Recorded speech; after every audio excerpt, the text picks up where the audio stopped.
My channel YouTube চ্যানেলের পক্ষ থেকে আপনাদের আন্তরিক শুভেচ্ছা ও অভিনন্দন। আজকের রেসিপিতে থাকছে বাদাম ভর্তা।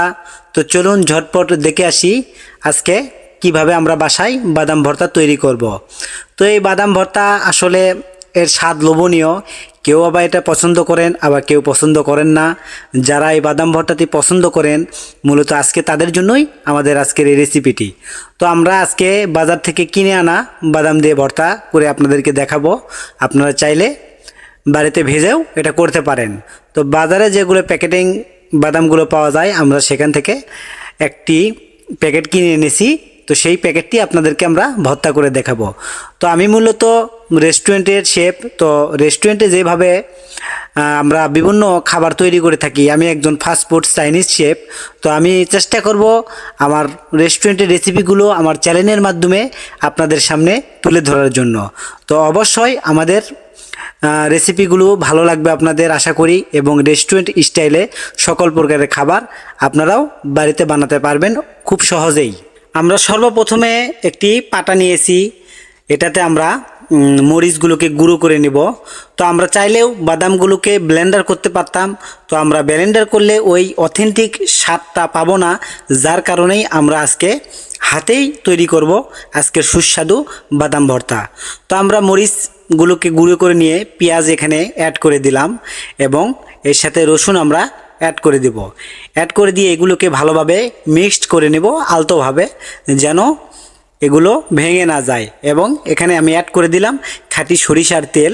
আমরা আলতোভাবে এগুলোকে উঠিয়ে একটি পাত্রে রেখে দিব, এবং ওই একই স্থানে আমরা বাদামগুলোকে ঢেলে দেব যেন মরিচের ছোঁয়া বাদামগুলোতে লাগে। এখানে আমরা অ্যাড করলাম মরিচ, শুকনো মরিচ ভাজা 2-3টি, রসুন কোয়া প্লাস আদা 1 টুকরো দিয়ে এগুলোকে আমরা ভালোভাবে বেটে নিয়েছি। পরে আমরা পেঁয়াজ কুচি দিয়েছি একটি, এবং সরিষার তেল। তো এই উপকরণ দিয়ে আপনারা এগুলোকে মিক্সড করে নেবেন আলতোভাবে। মিক্সড করার পরে বাদামগুলোকে বেটে নেবেন পাটায় এরকমভাবে। তো আমরা প্রাচীন পুরনো যুগের পদ্ধতিতে আজকের বাদাম ভর্তাটি আমরা করতেছি। ডিজিটাল যুগে আমরা ব্লেন্ডার করব না, যার কারণে আমরা পাটায় বেটে অথেন্টিক একটা স্বাদ পাওয়ার জন্য আমরা আজকে প্রাচীন পদ্ধতি অবলম্বন করতেছি। তো আপনারা অবশ্যই পাটায় বেটে নেবেন সুস্বাদু একটা ফ্লেভার পাওয়ার জন্য। তো আমাদের বাটা প্রায় হয়ে গেছে বাদাম। তো আপনারা এইভাবে একবারে মিহি করে পেস্ট করে নেবেন। আমার পেস্ট করা হয়ে গেছে।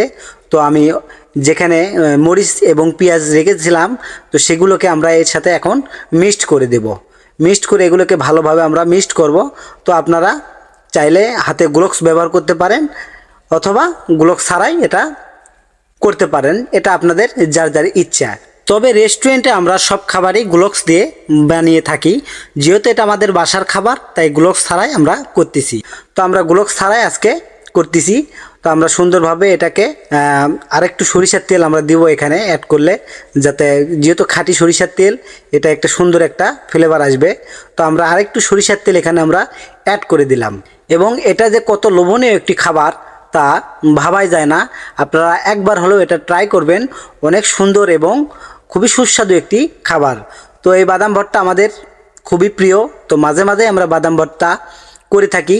তো ভাবলাম এই রেসিপিটি আপনাদের সামনে শেয়ার করি।